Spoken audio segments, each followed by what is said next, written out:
Good morning. I suppose it might be midday, depends on what time means anymore. Thank you everyone for being with us today. My name is Rebecca Vallis. I have the privilege of serving as the Chief Executive Officer of the National Academy of Social Insurance. We have quite a group with us today and quite a group with us online, and we appreciate everyone taking the time for this incredibly important issue. This year marks the 90th anniversary of the signing of the Social Security Act. And Social Security is a vital program that today serves some 73 million Americans or more and has become a core part of the nation's social fabric. Both before and after he was elected, the president has made promises not to touch Social Security and only to strengthen it. However, sweeping changes and staffing cuts to the Social Security Administration announced in recent weeks, spurred by the new Department of Government Efficiency, have sparked litigation, a flurry of senior resignations at the agency, and major backlash across the political and stakeholder community, with concerns being raised by current and former agency officials, experts across the political spectrum, and stakeholders who represent disabled as well as older people. And notably, these cuts come just a few weeks after polling commissioned by the National Academy of Social Insurance, as well as AARP and others, finds that Social Security is as popular as ever and that cuts to the program are as toxic as ever with Americans across the political spectrum, even amid a very polarized climate. So to help us unpack the recent changes and what's at stake, most importantly, for the people that Social Security serves, the Academy is honored to be joined by several experts today for a two-part briefing, starting with a conversation with two of the most recent confirmed commissioners at the agency. And I'm pleased to have both of them sitting up with me right now on this stage. And I want to start with Commissioner O'Malley, but first I'll just introduce both of them.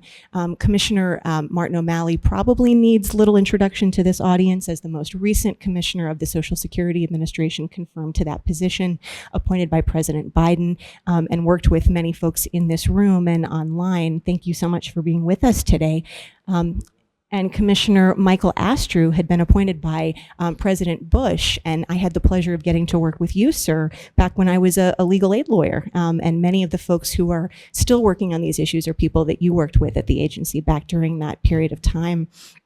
Part of why we wanted to have both of you join us today for this very important and timely conversation is that both of you, one appointed by a Democratic president, one appointed by a Republican president, made improving customer service at the Social Security Administration really a core priority of each of your times leading the agency. And both of you made strides in bringing down things like the disability hearings backlog and claims backlog, as well as wait times on the 1-800 number and other important metrics. So in that context, we're really thrilled to have both of you with us today to help us understand what's at stake and some of what's happening at the agency as it plays out in real time. Commissioner O'Malley, I'd like to start with you. You spent your time as commissioner, as I mentioned, heavily focused on addressing what many had already labeled a customer service crisis well before you took charge of the agency.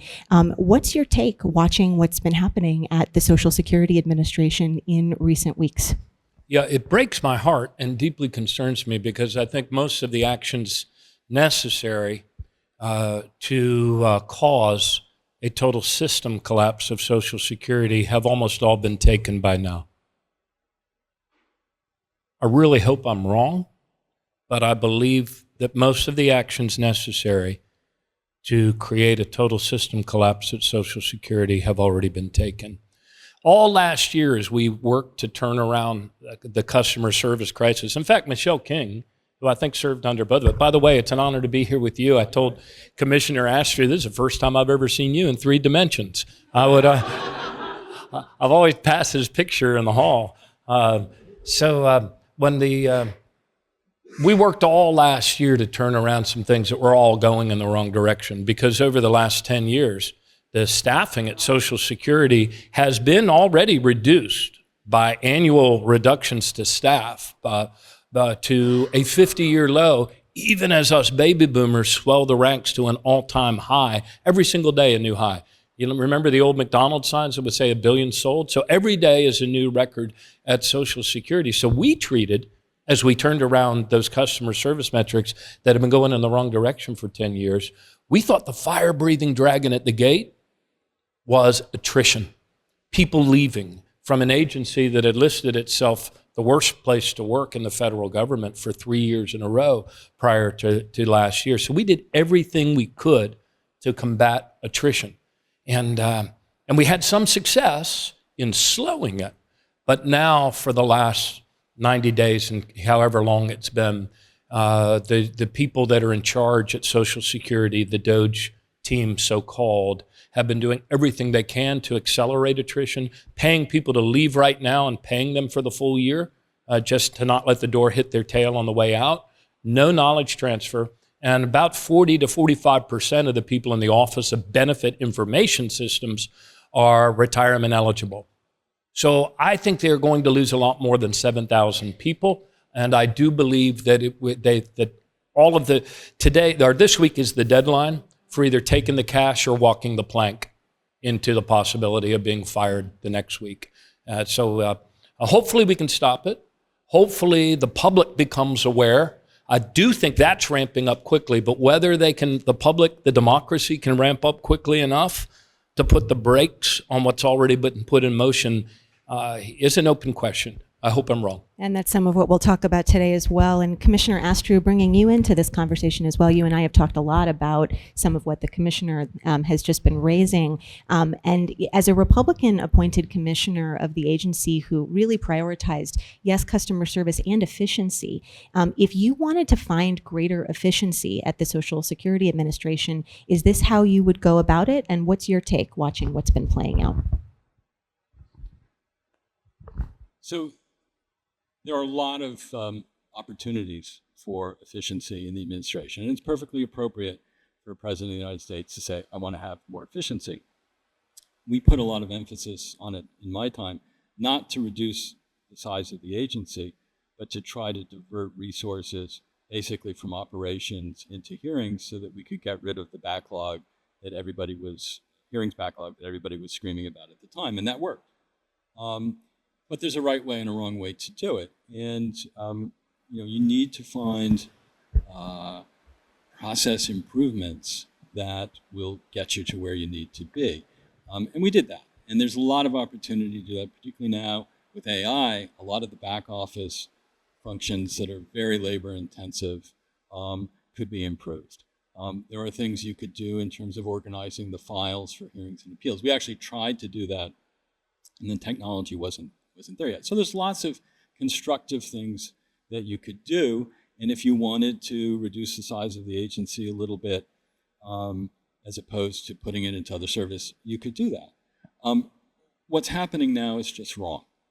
And I think the way I look at it, I think what's happening here is they're not even operating in sort of the traditional paradigm of going in and trying to change an agency. There is this sort of West Coast, high-tech video game playing thing about quote-unquote disruption.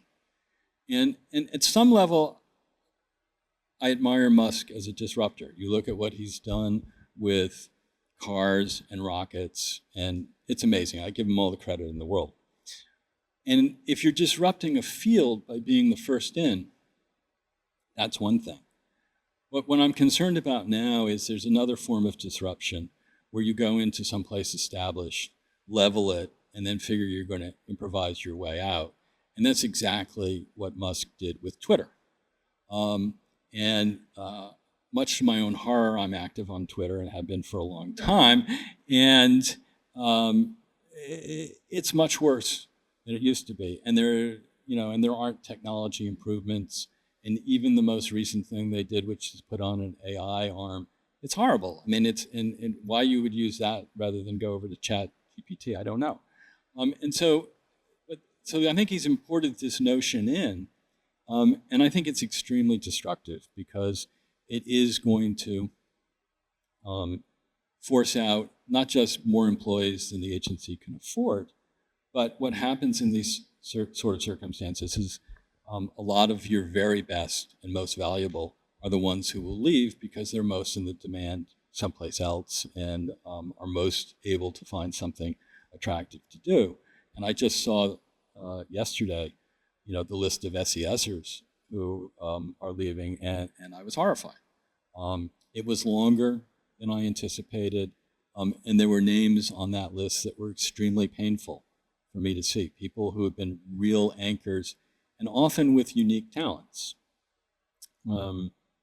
Natalie Liu, who's the only PhD in biochemistry in the SES, and just a whiz at operations. Huge lot. I don't know how, we stole her from NIH.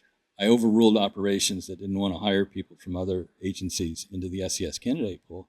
And that person was just a rock for 15 years, for the agency. So I look at it and it's painful for me. So this is not going well. It's going to get worse. At some point, I'm optimistic there will be a backlash. But by the time that backlash comes, the new confirmed commissioner, who I hope to God is in next week, is going to have an awful time repairing the damage that's already been inflicted. And if the Senate delays bringing in a serious confirmed commissioner, it's just going to get worse.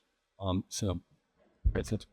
Yeah, thank you, Commissioner, a lot there. And Commissioner O'Malley, bringing you back in on this point, Commissioner Astrue is speaking about the loss of institutional knowledge, and particularly senior leaders. You have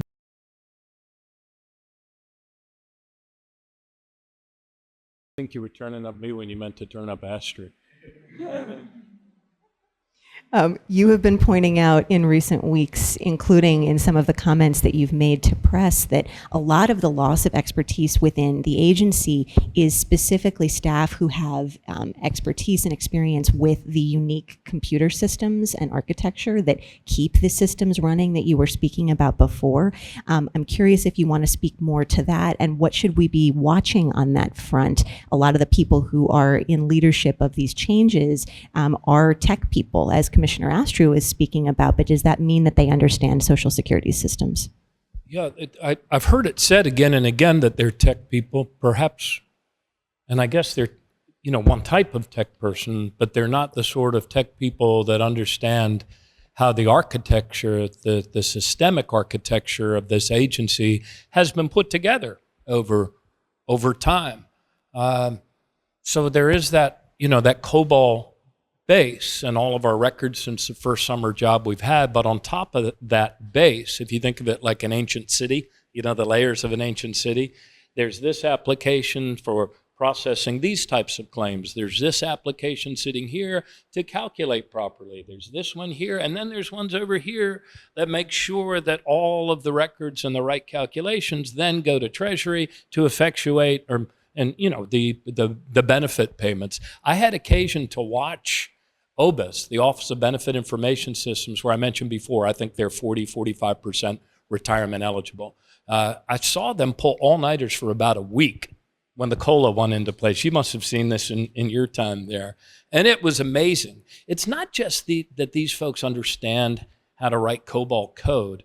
More importantly, they understand the architecture of how that system fits with the other systems on top of it in order to serve individuals so we get the right check and the right amount at the right time to the right person. So this brain drain, these knowledgeable people are being forced out of the agency. They're being paid to leave this week. The people who profess to be so concerned about waste are committing the greatest amount of waste in the operational history of the agency, perhaps, by paying people not to work. Final thing on this. I was so concerned as we were coming out of COVID, and we did a big change in early February to require everyone to come back on site for work. We required in all of the headquarter components, everybody comes back 3 days a week, some even up to 4, my office 5. But the one exception we made to that, because our new CIO and her team of experienced people came to me on bended knee, was with regard to these very experienced, knowledgeable people. It's not, and by the way, COBOL isn't the only thing they understand. they have skills for all of the other things as well.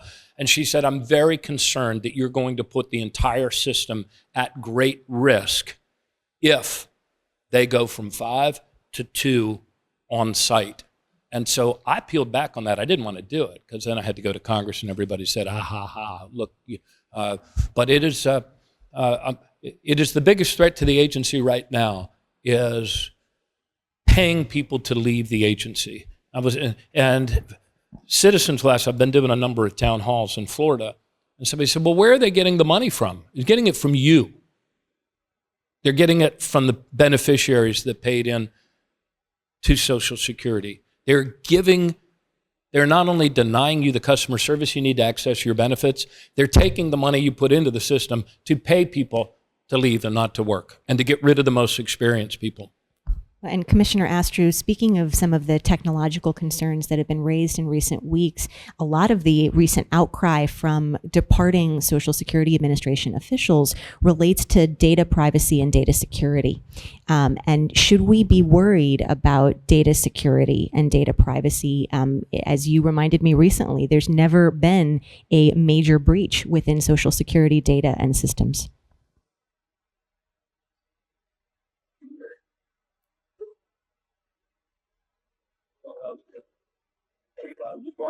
I'm great. All right. I'm just glad it's not red and This blue. is why tech support is so important.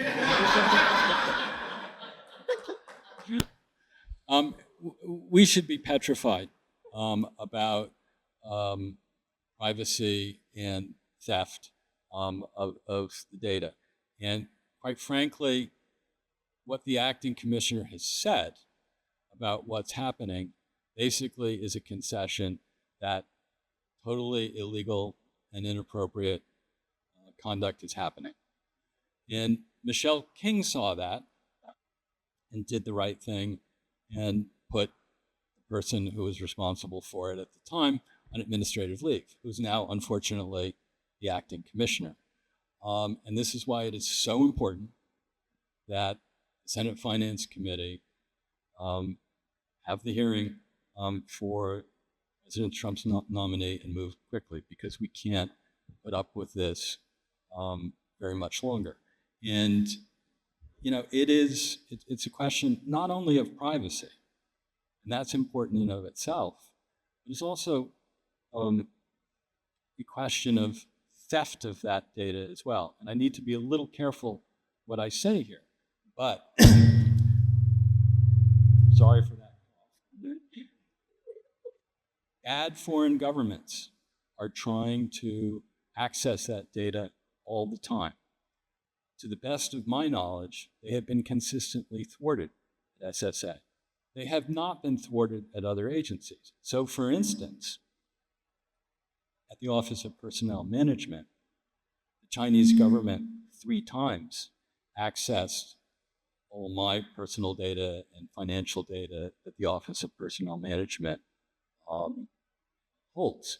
And it is a daunting thing to think about what a foreign power might do with broad access to this kind of data. Now, I'm not attributing being a traitor to these people.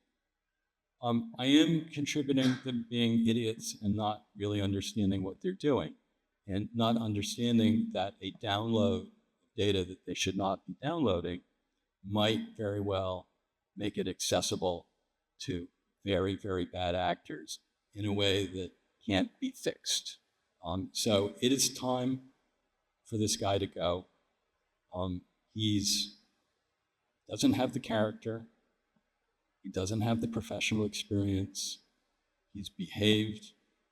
He's performed extremely poorly. And he should resign. He won't.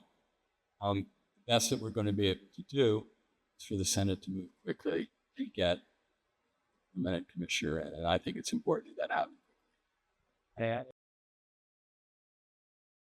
May I add to what Commissioner Astrue said? 2 Fridays ago, the top 3 people in cyber defense in that office that defends against cyber attacks left on a Friday, all three of them together. That's the chief and both of his two deputies, Joe Stanaka, Tim Amerson, and Tim May, all walked out the door with cardboard boxes. So there is no leadership over the office responsible for the cybersecurity of the Social Security Administration. So one last question for each of you, and then I think we have potentially some questions from reporters on the Zoom, and then we'll transition to our second panel. And also, I think we may have a reporter or two in the room. I see and one. so feel free to raise a hand if we have any press questions in the room as well. But something else that's being discussed actively and has been named in some of the press coverage in recent days is consideration of contracting out major portions and huge key functions of what the Social Security Administration does, or in some cases, perhaps even eliminating them altogether. The phone service elimination was briefly discussed, and then there was a back and forth in the press that maybe that was not going to be done following backlash. Do you have concerns about contracting out phone services and other key functions of the agency, as has been rumored to be under consideration? And Commissioner Astrue, happy to have you take that first.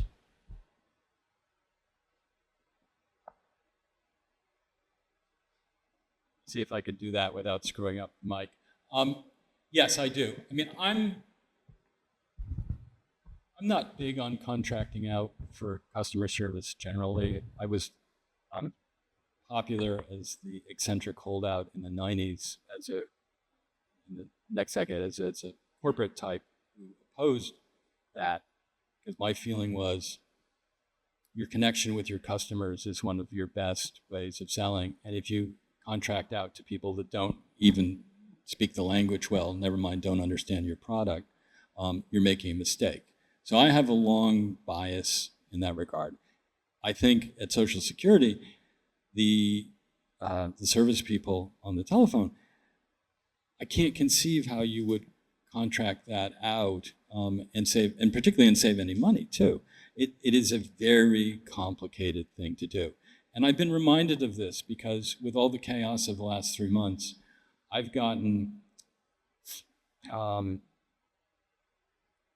25 times more calls from people needing help at Social Security than I've gotten in the previous 12 years since I retired. People.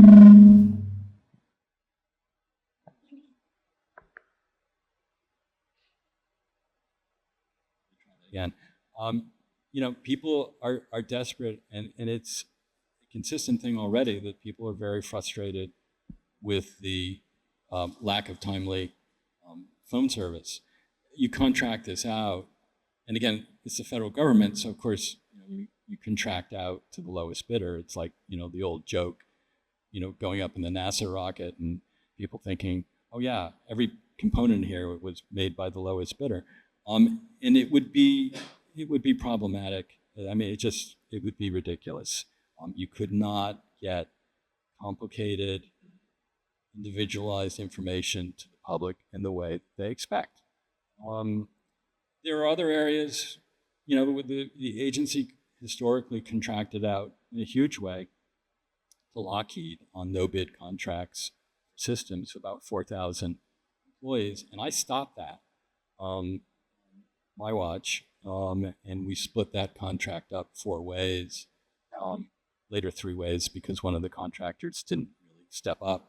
But, and I still don't think that contract, we were so dependent on them at that point, you couldn't get rid of all of it at this time. But, a lot of those functions that they were doing, those are people that showed up for a decade. They had passes, they ate in the cafeteria. We were paying them more than we would pay Social Security employees. On the other hand, with all due respect to them, I don't think they had the same commitment to the system that our employees typically have. So I would have, if I'd been there perpetually, at some point I would have tried to thin down the contracting out systems. Are there places where you can contract out? Probably. I'm not opposed to it. I mean, there are people that are just opposed to it philosophically. I'm not, but I can't see doing it any more than we're doing for systems, and I can't see doing it at all for customer service.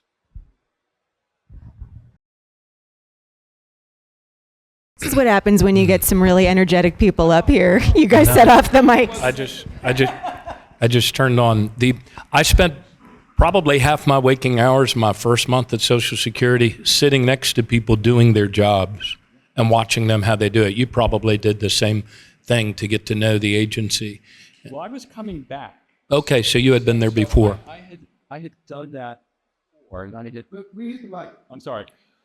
I was coming back, so I I want you to speak through it like a roll of toilet like a paper. roll of toilet Yeah. paper, I had done that. Not that you do that a lot at home. No, thank you. No, I had done. I mean, I did some, and I think the most important thing is, and I learned this as commissioner too.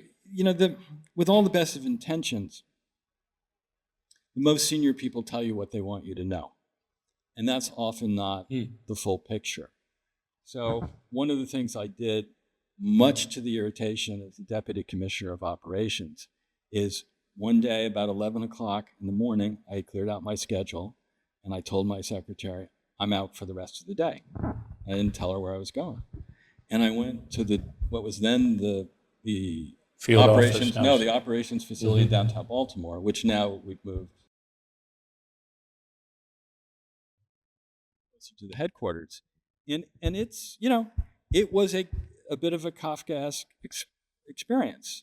There were a lot of bins with notebook folders and notebooks and stuff, and there wasn't a lot of activity. And so I started going through bins like, raccoon in a garbage can in a dumpster. And nobody stopped me for about an hour. Finally, there was this group of, I was coached to say vintage employees were having lunch, and one of them came over with their hands on her hips and said, "What do you think you're doing here?" And I said, "I'm going through the folders in this bin." And she said, "And who do you think you are to be doing that?" And I said, "Well, I'm the commissioner." And she said, "Don't go bleeping me." And I pulled out my wallet and my ID, and for a moment I was afraid that I had killed one of the employees.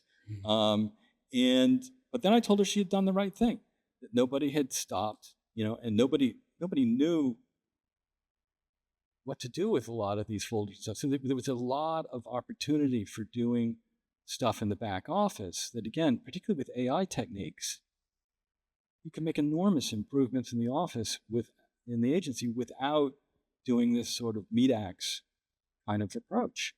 And to make the story happy, we actually eventually gave the woman a reward.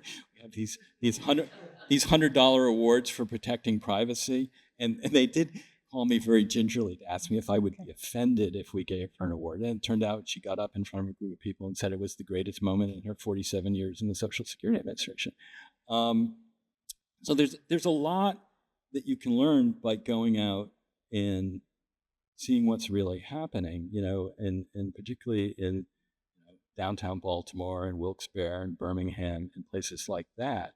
And some of the best information comes that way. I mean, what saved my neck the first year, for the life of me, I can't remember where I was, so I've never been able to thank the person who did this. But I, gave the little spiel, asked for questions, and a woman stood up and said, "I don't understand why we are making everybody who's retiring come in with an official original birth certificate. All the other federal agencies are looking to us anyway to confirm, birth. We've got other databases. We don't need to do that, and it's very time consuming." And I said, "I don't have a good answer to that question." I came back to the senior staff meeting, and I asked people, and there was a lot of looking at the shoes, and then a couple more meetings, and then we got rid of it. And, we saved 15 minutes on 4 million applications that year just because, you've gone out and listened to the people actually doing the work. And so that's all a long-winded way of saying these people are enormous assets, particularly if you take advantage of them. I agree with Martin that, going out and listening to them and talking to them about what they do is really, really important. And that's not going to happen, in the short run. And it's going to take a long time to repair the damage before you can do that again. Commissioner, you are a font of stories that are useful to everyone in this moment, and I appreciate. So I think at this point, what we're going to do is I'm just going to take one question that's come in from press, and then we're going to transition to the other panel. Lots more to cover, and also these guys are going to be sticking around, so another chance to ask questions at the end of the event as well. We have a question from Alessandra Melito with MarketWatch. I know Social Security mentioned reducing staff by 7,000. Do you think that figure, and this is a question for you, sir, do you think that figure includes the people who take the voluntary exits, or does that include additional losses that may happen after the deadline this week? How much of the staffing do you expect to see reduced overall? Not sure if you feel that's answerable. Yeah, I think they're going to shed more than 7,000. I think they're going to shed probably 10,000 in the 30 days ahead. People that can take it now, the ones that are being told we will pay you for the whole year, the retirement eligible people will pay you for the whole year if you stop working today. I think almost all of them are going to take it, because the other thing that they've done there is to create a very toxic, hostile work environment. When they bring in, before telling everybody that we'll pay all of you some degree of cash to leave, before they did that, the acting commissioner brought in two of the top performers in the agency, told them both they were being fired for cause, and told them to tell their people to put their stuff in cardboard boxes and get out. You know, the tears over colleagues' shoulders and all of that. Everybody who can is going to take that early out. But I think that 7,000 number is conservative. I think once you roll in all the people that they're saying, even if you only have a couple years service, we'll give you $5,000. If you have more than that, we'll give you $10,000. They're all going to take it.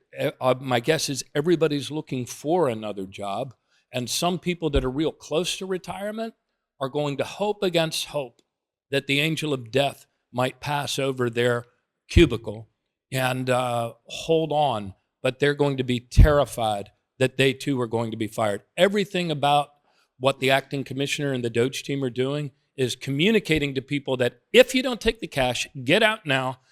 You are taking your chance of being fired in the game of Russian roulette that follows this week. And Commissioner Astrue, I'm going to have your words in my mind after this. Meat axe approach is what you said is being taken. So these commissioners aren't going anywhere, but we are going to do a little stage change. And so please thank the commissioners for sharing some comments with us this morning.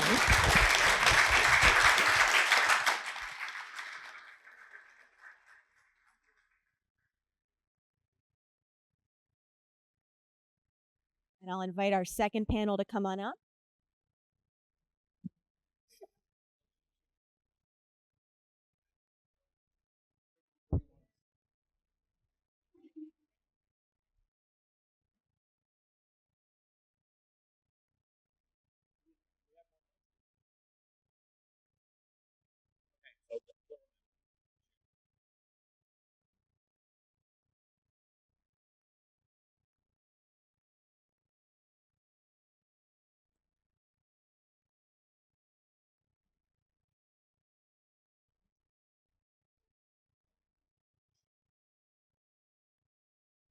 Okay, stage change. We're going to get started with our second panel today. If my mic can be back on. Am I back on? Can folks hear me? Nope. Can folks hear me now? Ah, there we go. So thank you everyone for sticking with us for a second panel to continue talking about what we've laid the foundation for with the two commissioners.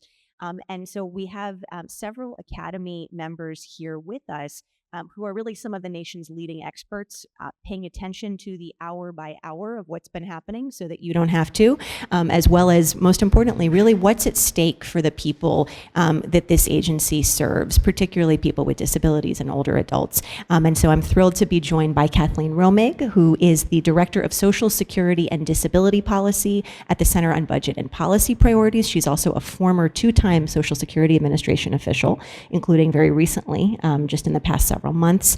To her left, we have Jen Burdick, who is a legal aid attorney who oversees the SSI unit at Community Legal Services of Philadelphia. I'm a proud alum of CLS, so love to have Jen with us today from her perspective representing people struggling to access these benefits.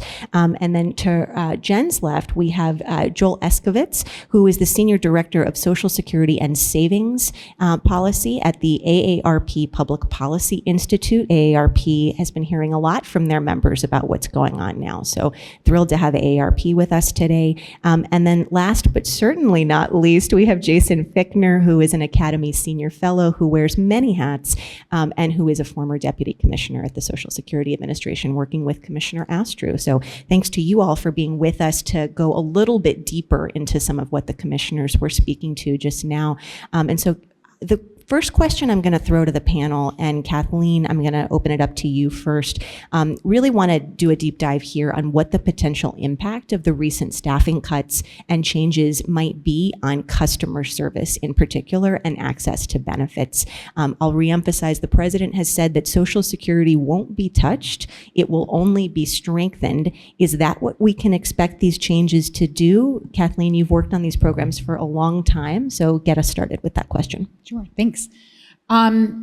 It's an excellent question, and I think we have to start by saying, in order to receive a benefit, you first need to have the people there who are able to give you the benefit. It doesn't happen automatically.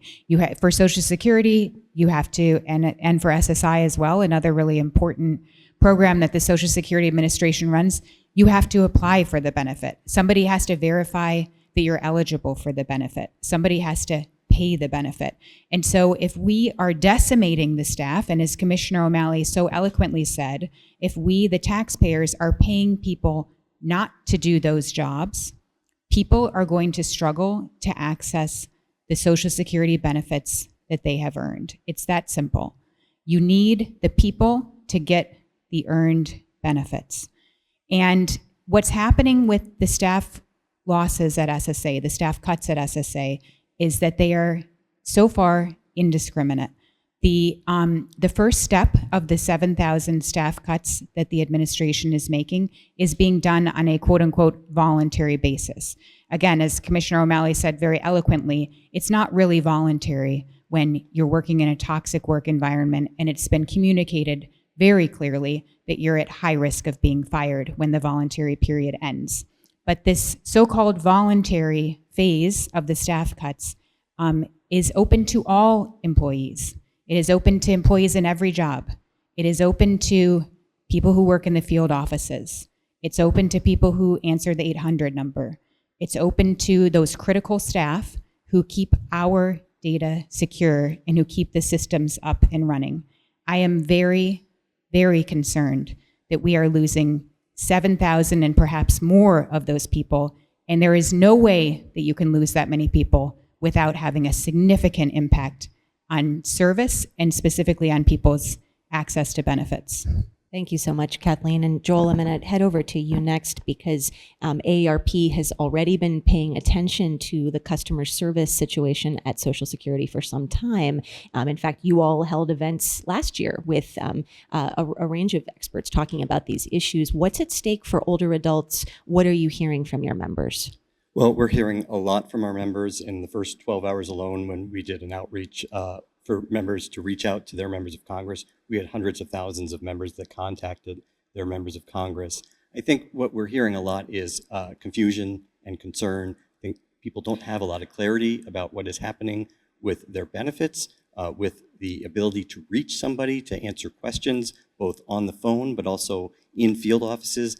Right now, there's just not a whole lot of valid, solid information that they're receiving. And so when you rely on Social Security for the bulk of your income, or maybe all of your income, that is incredibly anxiety-producing.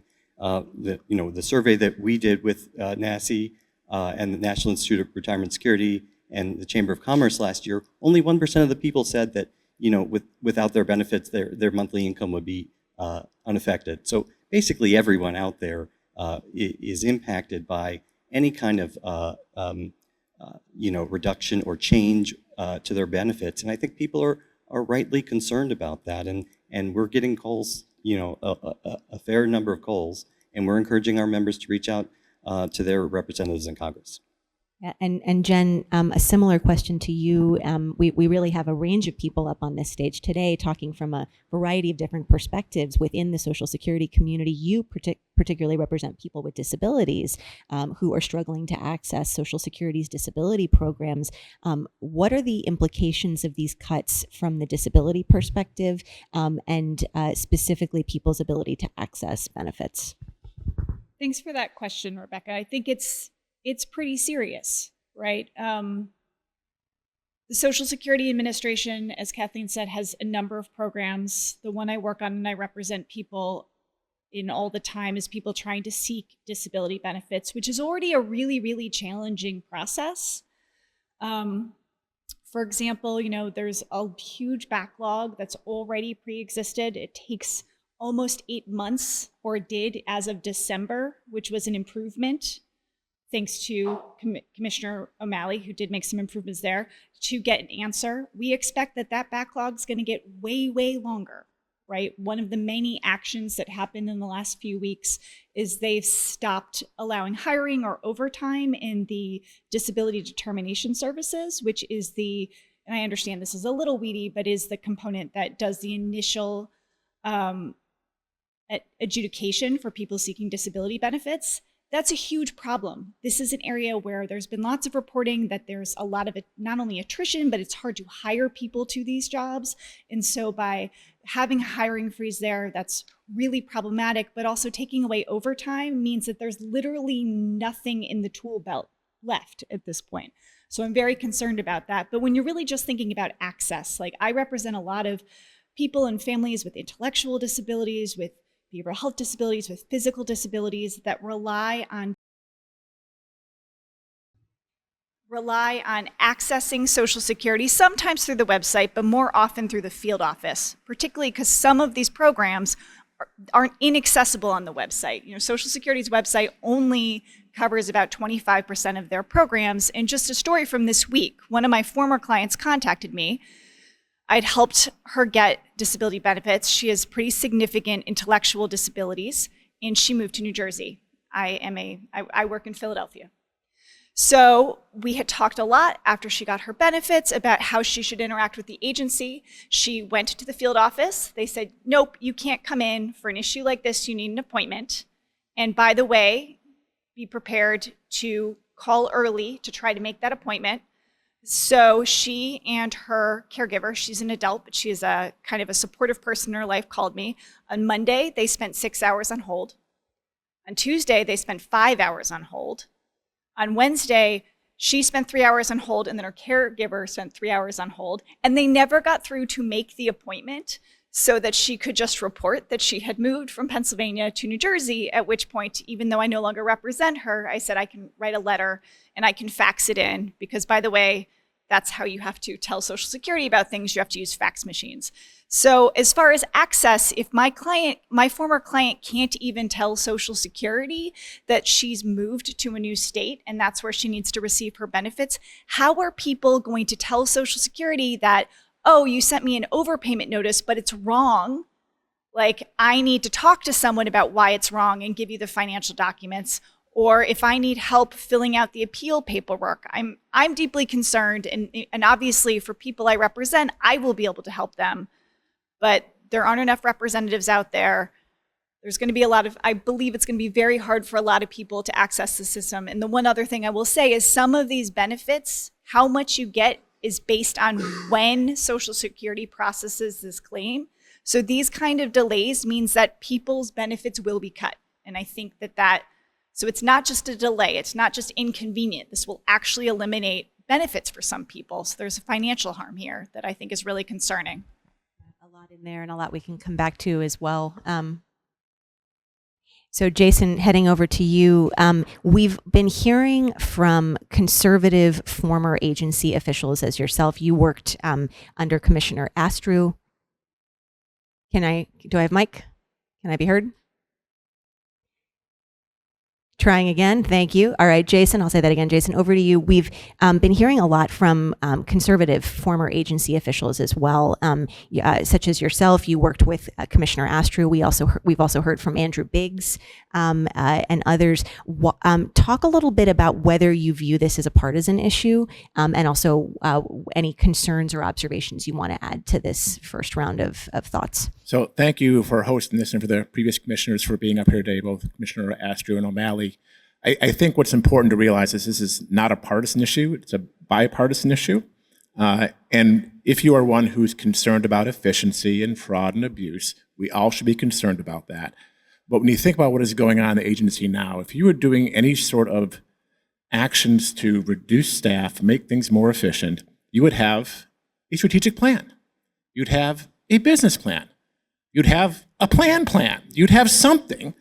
And, Commissioner Astrue mentioned the idea of looking like a meat axe, where instead of a scalpel, you have a meat axe. It's really more like a drunk operating a wrecking ball. A meat axe is too polite for what's going on right now, because you're now taking 10 regions and going down to 4, which is going to have, you can always say there's some overlap, but this is going to cause some operational efficiency issues going down to 4 regions from 10. You are seeing a giant exodus of senior executive service members, which both Commissioner O'Malley and Astrue mentioned, is a brain drain. And these are technical people that have been around a long time who understand very complex programs that someone off the street, like a contractor, could not just come in and operate and be a part of the program and actually make it work. So there is a big concern. And when you start thinking about how this plays out going forward, this is not an event to talk about solvency. But Social Security does have financing issues in which the trust fund will be insolvent probably around 9 years. But the work that goes into that is based on the research, and that research office has been gutted, and that research goes into the trustees report. It goes into understanding how the program works, the demonstration authority, the data about who gets paid, how much they get paid, overpayments. So they're cutting things which would even help with improper payments and efficiency. And if we're going to try to do anything to make Social Security solvent, however we do it, the public is going to have to trust the organization that's running it and the politicians that are working to fix the program. And right now that trust isn't going to be there if people can't pick up a phone and get an appointment on the 800 number. And it seems like what they're doing, imagine we all agreed that there are 5 cars out there that don't have mufflers and they're polluting the environment, and we need to stop those cars. And so we decide the best way to do that is just to close all the gas stations in the United States. That's what they started announcing yesterday morning when they thought, we're just going to close the 800 number because there is some fraud going on, people calling up and changing the direct deposit of where their benefits are going. I am all for making that more stringent, maybe having people verify, go into a field office, but closing down the 800 numbers, cutting off your nose to spite your face. And so from a bipartisan standpoint, if we want to do anything with this program to make it more efficient, we have to be concerned on how we're doing it and, again, have some sort of plan. Yeah, thank you for that, Jason. It's a radical thought, right, to have a plan, but that's why we have you here as our panel radical today. Kathleen, I'm going to come back to you, and I think others may want to speak to this as well. And I know if we had time on the opening panel, Commissioner O'Malley may have wanted to speak to this too, so maybe we'll give him a chance also. But one of the announcements that was made last week, and there's so many that it probably has been hard for people to keep track, and we probably won't have time to talk about everything here today, but one other announcement that was made last week in the flurry of announcements involves the rollback of a policy to protect people from having their entire Social Security check taken if they were subject to an overpayment, even if it wasn't their fault. This is an issue you have worked on a lot. Can you talk a little bit about what's going on with that and what the reversal of that policy, if it does move forward, will mean for older and disabled beneficiaries? Sure. I want to take us back about a year ago to when the reporting really, so many of us saw on 60 Minutes and elsewhere about the really difficult circumstances that people go through when they're overpaid by the Social Security Administration. Often these are through no fault of the beneficiary. I mean, there's situations like the one that Jen described often, where there's a lag, where people are trying to do the right thing.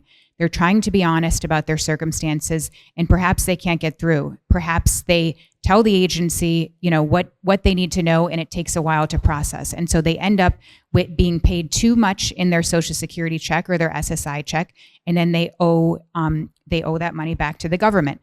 I'll be the first to say, when people, owe money back to the government unless they have extenuating circumstances. Of course, they should repay it. But we should not be cutting off people's entire Social Security checks. That is unduly harsh. It caused tremendous harm to people who were subject to that policy. And so Commissioner O'Malley, when he became commissioner, this was one of his highest priorities. And in fact, it was a bipartisan priority. In a congressional hearing not long before Commissioner O'Malley was confirmed, members of both parties were saying that the Social Security Administration needed to take action to reform this, to reduce the harm on beneficiaries. And they were particularly concerned about the harm to Social Security beneficiaries. And this policy only affects Social Security beneficiaries. It says instead of withholding 100% of your check, you still have to pay back the overpayment, but you can pay it back at a more humane rate, and that rate was 10%. That actually matched the rate for the SSI overpayments. So that was the biggest of all the many overpayment reforms that Commissioner O'Malley made during his time at SSA. And the new acting commissioner reversed it. And so that means that starting at the end of this month, Social Security beneficiaries who are overpaid by default will have their entire Social Security checks withheld. And just to remind everyone, this is the largest source of income for most retirees. It is a big deal to lose that whole check. We're talking 69 million beneficiaries for Social Security, 73 when you count SSI, at risk of being overpaid at any moment. And we're talking a lifeline support, the biggest source of income for most retirees and people with disabilities who get these benefits. Yes. I think this goes on. I think it's really important to understand the difference here. One is Commissioner O'Malley made it down to 10% before. We're talking about 100%. The right answer isn't 100%, and the right answer isn't zero either. It is somewhere in between. And we can have a more nuanced conversation with data about the proper withholding rate and whether that rate should make sure they pay the overpayment back within 1 year or 2 years. But let's be more nuanced about it. It shouldn't be 100. I think that's the main issue here. Yeah, and I think the quote that sticks in my ears, if that's even a thing to say, it's an odd visual it gives you, but from Commissioner O'Malley when you were putting that protection in place, sir, was that we shouldn't be putting people under bridges, right, when the purpose of these programs is actually to be ensuring that people have a modicum of economic security. Joel, I want to give you a chance to speak to that as well, because it's something you've heard a lot about from your members. Yeah, and I think to underscore what Jen was saying, these are all interconnected, right? If you are trying to resolve these issues and you can't reach somebody on the phone, and then you walk into or try to walk into a field office and are told you have to have an appointment, and that's assuming that you have a field office nearby. There are a lot of areas in the country where there are not field offices that are close. You have to spend an entire, several hours to get to one. And then if you're turned away there, how do you, resolve this issue? And again, if this goes back to this being your only source of income, that is, hugely problematic. And yes, we definitely hear from members that are concerned about these very issues. Jason, thank you for emphasizing the bipartisanship, and Kathleen as well. There were a lot of hearings where this came up from members of across the political spectrum saying they were hearing from their constituents. So I want to give each of you one last chance to weigh in on kind of what we should be watching for the road ahead. But before we do that, Kathleen, one thing that a question has come in on that I want to give you a chance to speak to is dead people.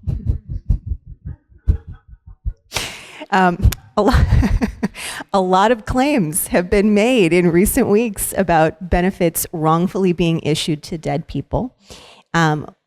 What is the truth here? And if the Department of Government Efficiency were to root out all of the waste, fraud, and abuse related to people who have already passed away, would it actually make a dent in terms of Social Security solvency? So a lot on that, so worth giving you a chance.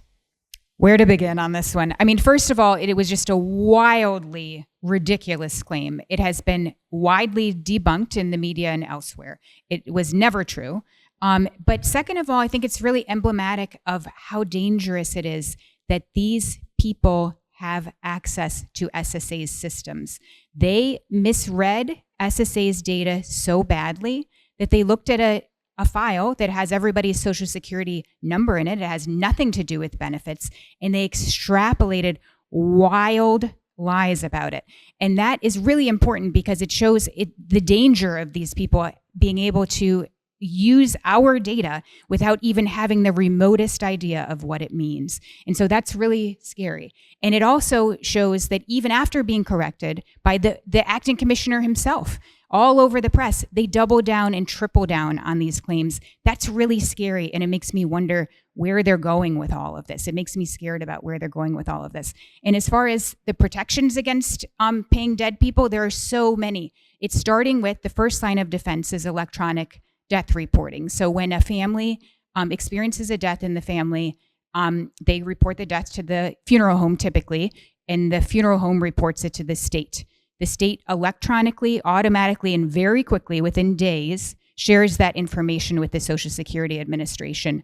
Notably, the Trump administration about a week ago just cut off electronic death reporting in a single state, Maine, which raised a lot of eyebrows. Why would they do this if they're very concerned about dead people receiving Social Security benefits? That is the primary way that the agency ensures that it does not pay dead people. But it's not the only way. There are many, many others. And the agency actually has an extraordinarily high payment accuracy rate. It's 99.7 for Social Security. And that 0.3% of quote unquote improper payments are the overpayments and underpayments we were just talking about. That even that tiny, tiny fraction of 0.3% is almost none of it is fraud. But there are people who are intended to root out fraud in agencies. They're called inspector generals. And if you cared very much about rooting out fraud, it seems like maybe the thing you should do in the first week of your administration is probably not to fire the inspector general of Social Security. So just a thought. So some food for thought there. So we're going to do a closing lightning round, and if folks have questions as we come to a close, feel free to put them in the chat. I know we have a lot of reporters on the Zoom, so happy to take some final questions, and also happy to connect anyone who is watching or in the room with the folks that have been speaking today, if you'd like to speak separately on or off the record. So the closing lightning round question I'll put to each of you, and Jason, I'll start with you, dangerous as that may be, is to say I'm just joking. We all love Jason. Confirmation hearings are expected, as Commissioner Astrue mentioned, for Trump's Social Security Administration nominee for President Trump's Social Security Administration nominee in the coming weeks. What should we be watching? What are we hearing from Congress? And what would actually make the agency more efficient if that's really the goal? I think wrapping all those into one would be the concern, and what I want to hear is a depoliticization of the Social Security Administration. What we're seeing from this administration is the politicizing, whether it's the Justice Department, EPA, USAID, now Social Security, is ruining and further destroying the institutions we have and are needed in this country. And what I'd like to see from the commissioner nominee in a hearing is what they're going to do, what he is going to do to restore that trust, and how to actually improve customer service delivery in the agency, which has been a problem with staffing and funding before, so it's not new. But destroying it isn't going to help. You can't just destroy Social Security and bring it back up. As Commissioner Astrue said, this actually isn't a rocket. If you blow up a rocket that's unmanned, you can just build another one. You can't actually do that when you have lives at stake here. One of the things Commissioner Astrue did was to reduce the backlog of disability appeals. People were basically dying, waiting for an appeal. And remember the line that I heard from you was justice delayed is justice denied. You get no justice if you're dead. So we really need to make sure that the customer service delivery is going, and I want to see that happen with both from the agency, the administration, and from the nominee. Yeah, really important point, and something that has been raised in some of the recent press coverage, but hasn't been said on today's panel, right? The latest number I think that we saw during Commissioner O'Malley's tenure was that some 30,000 people with disabilities had died waiting for disability benefits in a single fiscal year, which was the culmination of a long period of time where that trend had only been worsening. So not hyperbole coming from our panel radical over here. Joel, I'm going to put the same question to you. Obviously, AARP is going to be watching these hearings very closely and hearing a lot from your members. Anything you want to add to what Jason put out there? Yeah, I mean, I think, as Jason noted, this didn't happen overnight. Certainly the customer service challenges are something that have been well documented for, more than a decade of, it's hard to fathom that it was probably 6 months ago that we had an event with Commissioner O'Malley where we were seeking more staff, more funding, because we saw these challenges. You know, we have a huge number of retirees and disabled Americans who are trying to take advantage of these services, and all customer service approaches are valuable, not just online, not just the phone. You know, field offices too. No one way of serving the public should be preferred over another, because all of them provide a different way for certain Americans to receive the services they need. Some people don't want to or are incapable of using online services. Some people have very complicated cases that they need to do in person, and instead of scaling back, the agency should be looking at ways to serve the public. A certain former commissioner was telling me earlier that he personally is very invested in maintaining those access points because technology is not for everyone. We're not going to name any names. Jen, same question to you. I've really been appreciating everybody else's points here, and I'm going to have to double down on some, as a legal aid lawyer who represents people, what I'm going to be watching is for some acknowledgement of centering the client in all of this. I mean, I just want to emphasize what Joel just said. It's really important that there's no wrong door.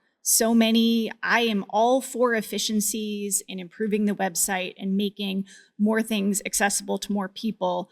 But that requires adding, not subtracting. So many of my clients need to go in person. They need to call on the phone because maybe they have mobility issues. Maybe what they're talking about is really sensitive and really painful. You know, if you are reporting a death, if you're talking about a widow benefit, maybe you just need that, in-person contact to go through all the questions, because as I'm sure many of you here and who are watching know, Social Security forms are not easy. These questions are complicated. Sometimes, even if it's all about information about you, you need someone there to ask you to explain what the question is really looking for in order to come up with the right result, which is what we want to make sure people are properly paid. So really making sure that I'm really hopeful that the new commissioner is centering the client experience and the customer experience to make it easier for people, not harder, because we all depend on this program. The matching tattoo that Jen and I are going to get at some point is that eligibility doesn't equal access, but not yet. We haven't gotten that yet. Kathleen, you're going to get the final word. What should people be watching in the coming weeks leading up to confirmation hearings? What's keeping me up at night is something that Commissioner O'Malley has been consistently raising, which is the security and stability of Social Security systems. I'm really worried about this. And so the three things on that I'm going to be watching. Number one, the security of our most sensitive data. You know, Commissioner Astrue talked about this as well. We know there are malicious actors who want access to that data. We know that they try and they've succeeded elsewhere. I very much would like my own data to stay secure, and I'm really worried about that. Number two, to the extent to which the systems stay functional. And of course, any major system, especially one as complex as the ones at the hundreds of computer systems, interlocking computer systems at SSA have occasional outages. But what I'm going to be watching is, do those outages cascade? Do they cause service and even benefit interruptions? And I'm really worried about that. And number three, to the extent that occurs, do we have the right people to get everything back up and running quickly? Are we able to recover from a breach? Are we able to recover from a system failure? Is that going to be possible? And those are really, really scary things to think about. They should scare not just beneficiaries, but all of us. We're talking about the biggest federal program, an incredibly important part of our economy, not just the very important impact, as Jen said, the human impact on people who get the benefits, but this is going to affect all of us. We have another question on the line from GovExec Next Gov, who's been covering these issues as they've been unfolding. And I'm not sure who's going to want to take this one, but I think it might be a combination of Joel and Jen and or Kathleen. The question is, what impact will the planned cancellation of dozens of leases of Social Security facilities across the country have on customer service? Jen, do you want to take that?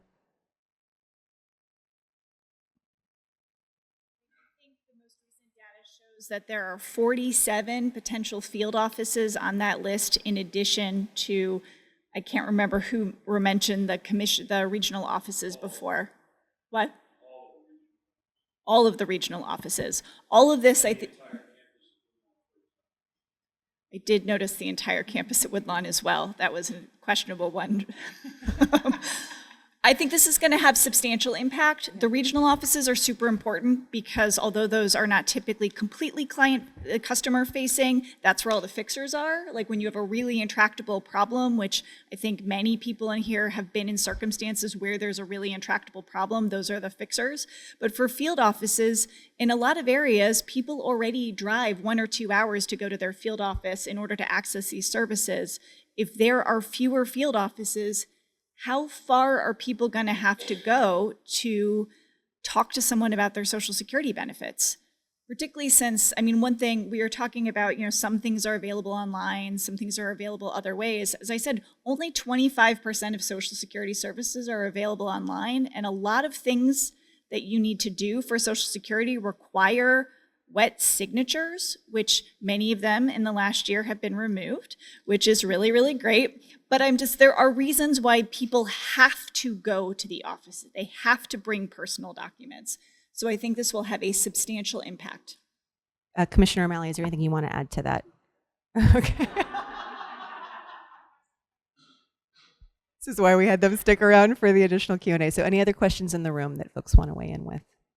Yeah, Ryan, and let's get Ryan a mic. I can, you need to? Or actually, can we give this one? Yeah.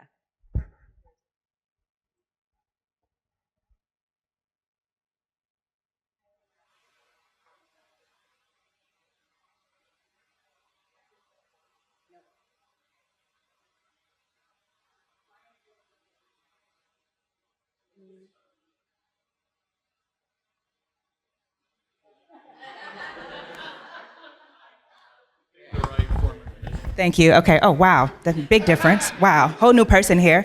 Ryan Hill. I'm representing the National Association of Disability Representatives, going in and out, but I'll try. Appreciate all the comments today and really appreciate your time. I'm wondering about the confirmation hearing in a few weeks. Do you all think that the commissioner nominee is going to be better than what we have now? It looks like Commissioner O'Malley may want to take that one. We'll both try. Okay. Commissioner O'Malley, can I ask you to maybe come up and join us? Sure. Yeah, for the camera. I'm hopeful, and I think, and Commissioner Astrue will speak for himself, but I do think he's going to have to answer a lot of questions in the confirmation process, beginning with what did you know and when did you know it? Because I understand, unlike my experience where I wasn't allowed to talk to anybody inside SSA, that he was very engaged early on before confirmation in directing the decisions and the activities and the operations of the agency. I would think senators want to know, did you also approve and bless cutting 10,000 staff, eliminating 40 offices, closing all the regional headquarters, so on and so forth? There probably came a time when he got shut out by the DOGE guy that's running the agency through DUDEC, but I don't know. I think those will be questions senators want to have. Yeah, thank you, Ryan, for the question. Other questions in the room? Oh, Commissioner Astrue. Yeah, so I don't know the nominee. I don't know the nominee. I'm much more in the mode, he can't possibly be any worse than what we have right now. And that if there are serious issues, which I'm agnostic on, it's better to move on quickly and find out, and then move on and find someone else if you have to. But there has been. I mean, originally I think this wasn't scheduled till June, and there has been some history of going slowly with nominations for Social Security. And I handled one legislatively a million years ago. And I think it's really important for the Finance Committee to move and do it. If he's acceptable, great. If he's not, the administration needs to find someone else and nominate someone else. But the process needs to move along quickly. That's what I think. Thank you for that, Commissioner. Just to add, because it's important, they didn't mention this, but when you are a confirmed commissioner, you get called up to the Hill to testify on various issues that are operating for the agency. And so it's a check and balance that we currently don't have. And Commissioner O'Malley is, for the staff who are watching, drafting questions for the hearing. So hopefully folks are taking notes. So other questions in the room, feel free to put a hand up. We'll run a few minutes long because we got started a little bit late. Other questions while we still have this group? All right. Well, with that, please join me in thanking our expert panel today, Kathleen Romig, Jen Burdick, Joel Eskovitz, Jason Fichtner. And please join me in thanking the new dynamic duo of former commissioners, which has come along with talking about how they both apparently in their private time talk into toilet paper rolls at home. We'll talk about that offline later, but it's been a pleasure to have all of you with us today. And these are obviously issues that are going to continue to unfold and we'll continue to pay attention to here at the Academy. Thanks, everyone.